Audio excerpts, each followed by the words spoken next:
Now what you're gonna do is you're gonna open your photo booth, which is right here, and you're going to take a selfie of yourself. And so it'll count you down.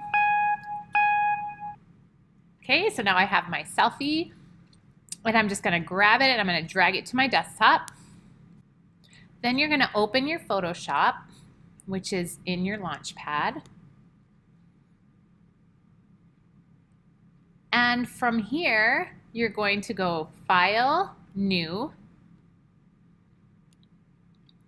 And right here, mine says pixels. I want you to change it to inches. And our width is going to be 5, and our height is going to be 7. And let's make the resolution 300, and then click Create.